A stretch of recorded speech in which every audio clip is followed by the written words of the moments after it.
What's up guys, Mike back again today, MF Vape. Thanks for tuning into the channel. I hope we're all doing very well indeed. Right, today we've got a kit for you, and this one was kindly sent over from Augvape for the purpose of this review. So here it is. We have the VX200 kit. Comes with the dual tank, comes with 3 of these tanks, disposable tanks, 200 watt box mod, made from a polycarbonate plastic, and it weighs 65 grams, so it's super lightweight. Dual 18650s as well. So let's go down to the table, show you the packaging that comes with it, run through the features of the mod, show you how to fill up the tank, and then we'll come back up top and I'll give you my thoughts. Okay, see you down low in a bit. Right, down at the table we've got the Augvape VX200 kit with the dual sub-ohm tanks. So we've got the product warning there. We've got some snazzy design going on this side. We've got Augvape on both of the ends. And we also have the kit contents, address made in China, all the usual goings on there, and another warning. So this sleeve slides off, and then we have 2 boxes. So inside the first box you have to shake it open, but pull it open and you will find an instruction manual, USB card. This is the dual tank box. We have 3 of these disposable tanks. Okay, and let's have a look at the tank first. This is the dual tank, 26mm in diameter, got 3ml capacity in this particular one. This is a disposable tank made out of some sort of plastic. You can't take it apart or change the coils or anything, so this is basically what it looks like. But we have got a 0.150 mesh coil rated at 50 to 70 watts inside. So that's what it looks like on the bottom too. Not much going on with this really. We have got adjustable airflow though. You can just see there. We'll stop on both sides. 2 holes, so what you adjust on one will be the same on the other side.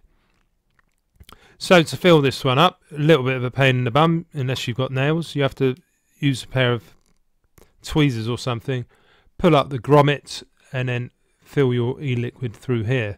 Now I do advise dropping a few drops of e-liquid down there and let it stand for a good 20 minutes once you've filled up the tank before you start to use it. But basically that is the tank that comes with it. 3 disposable tanks in this little carton. But there's nothing in the user manual that actually tells you anything about this. I had to look on a website to find out, and it wasn't even on Augvape's one at the time.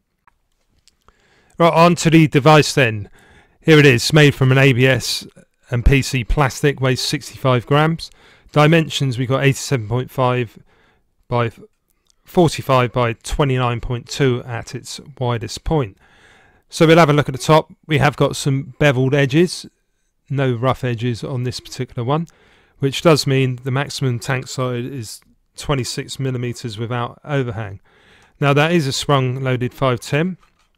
We'll just show you with the fatality on.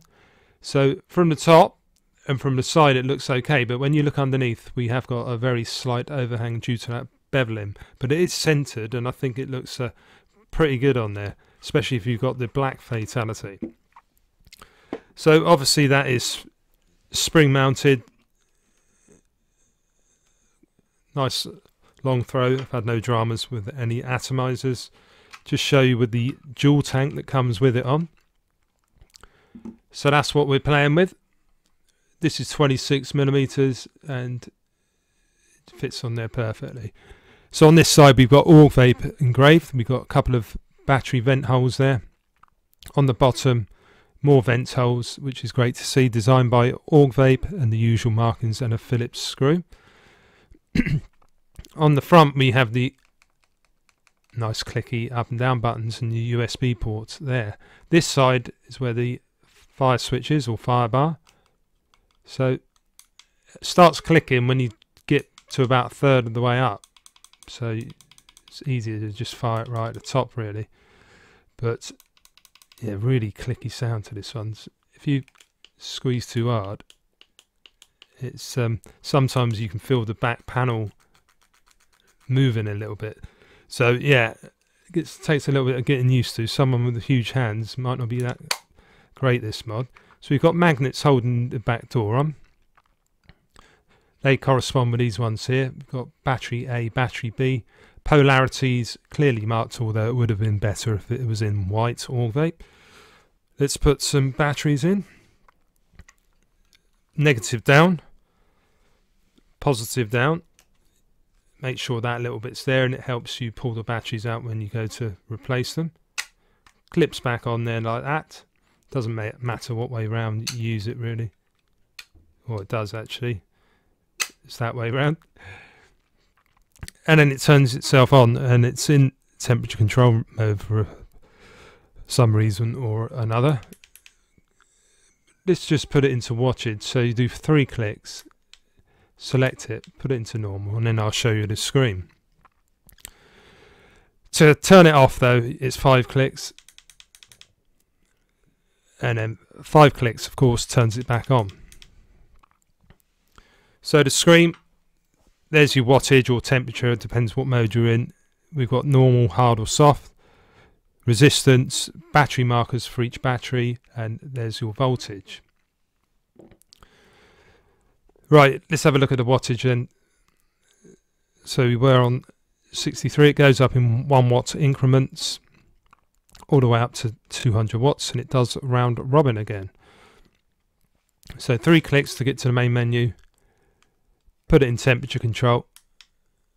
So you got stainless steel 316, titanium, nickel 200, TCR base, TCR advanced, what's that one say, ohms unlock, and then back. So let's just choose titanium for example, and this took me a while to work out, but it's just focusing a little bit more. I was thinking, how do you change the wattage in temperature control? But basically, if you notice there, we've got the power there, 9.3 watts. As you go up on the power, it changes the wattage for you. There you go.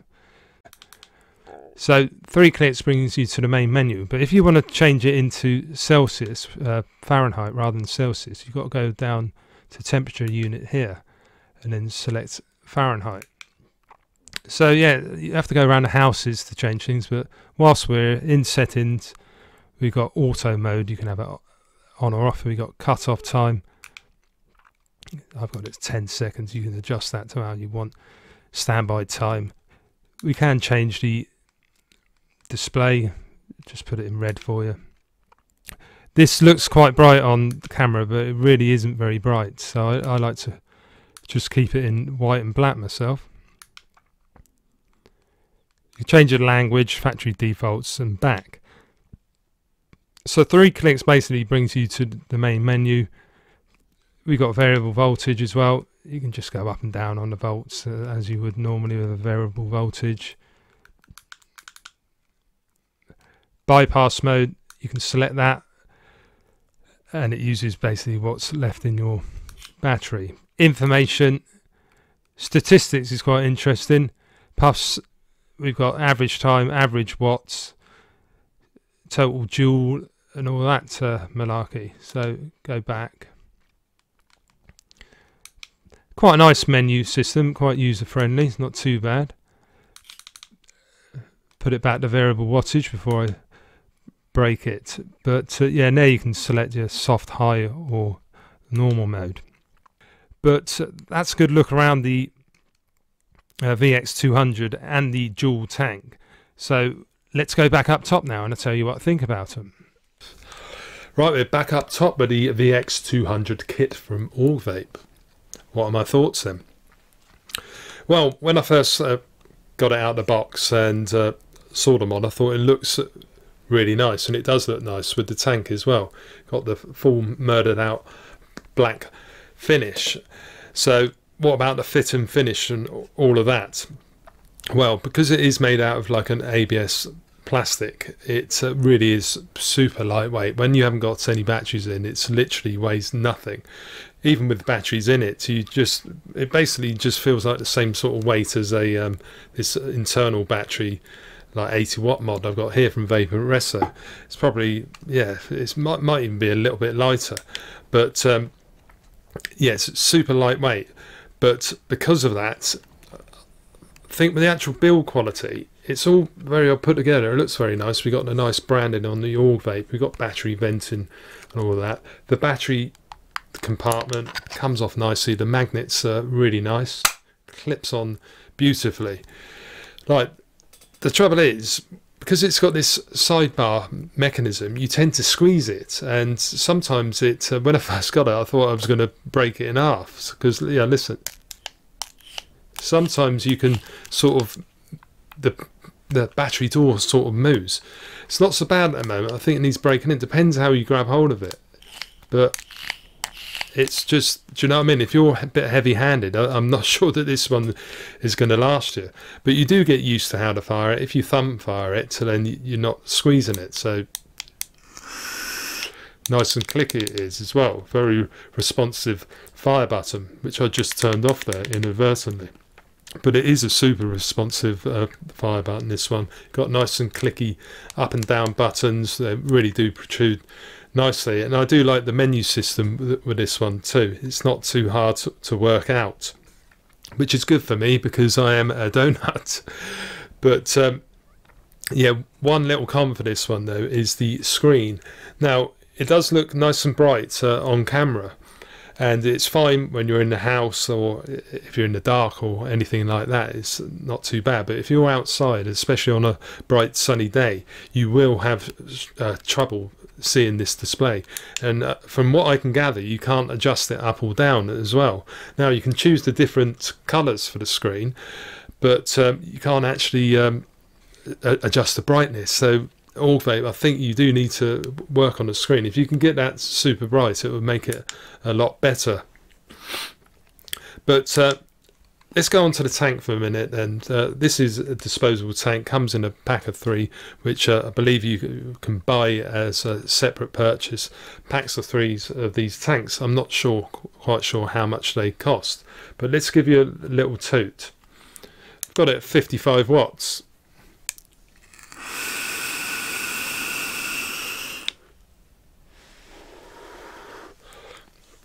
Getting really nice clouds with this one. I think it looks okay. It's obviously all made of plastic. It matches the mod very nicely indeed. But one little snag with this one, it's got the old silicone plug thing, so I find it really hard to undo. Even with my teeth I can't use it. I just need to use a screwdriver or tweezers or something like that. So yeah, I wish they hadn't gone down that road, because it really is annoying, and I'm sure that would be annoying for other people. But as far as the actual core that's inside here, really does taste pretty good. For a sub-ohm tank, I've really been getting on with this one. That was it wide open. Let's give you the restriction test. Definitely no more than a 7.5 out of 10, with 10 being the widest open. So yeah, a little bit of restriction there. So I was finding I don't even have to adjust it down, because normally I'd have to adjust it down a little bit in that airflow. Now it is adjustable. It's a little bit stiff, but it is adjustable. So let's put it about halfway. Find it a little bit too hot at that wattage, so let's just put it down a little bit. 45. For me, that doesn't give us good flavour. I think the way this works best is at higher wattages with the airflow fully open, so you're getting that full air coverage to the coil. So let's just crank it up. I'm not sure quite what it can go up to, this coil. Let's try 65. Loads of clouds. A little bit too much for me, a little bit hot, but it still does keep up with the wicking. About 55, 60 watts is perfect for me with this particular tank. Now it's disposable. That means you can put it in the recycling because it is plastic. I don't know what other people's views are on disposable tanks. I'm not a lover of them. I just think it'd be nice if you could just take the cord out, because there's probably nothing wrong with the actual tank after you've been using it for 2 or 3 weeks or however long the cord lasts. Now the cord in here has lasted me a good few days, and it still tastes pretty good. I'm not sure quite what the shelf life is on the cords, because I haven't been running it longer than about a week and a half, but all I can say is it does taste very good, and you can probably pick these up for 3 for a tenner or £15 or something like that. Not quite sure, but I'd have to try and let you know. But as far as the mod go, I think it hits really well. Let's put another tank on it.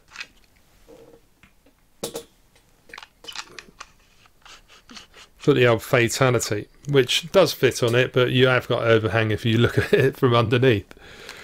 But we got a 0.12 build in here. Let's pump it right up. 100 watts.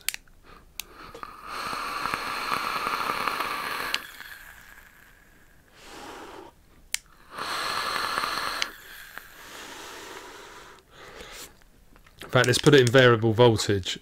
I don't use temperature control, so I haven't messed around with that. Let's have a look.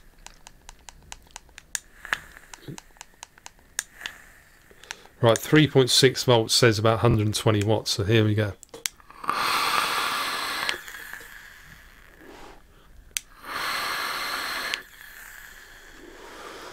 Cracking tank, this is the Fatality. Highly recommended.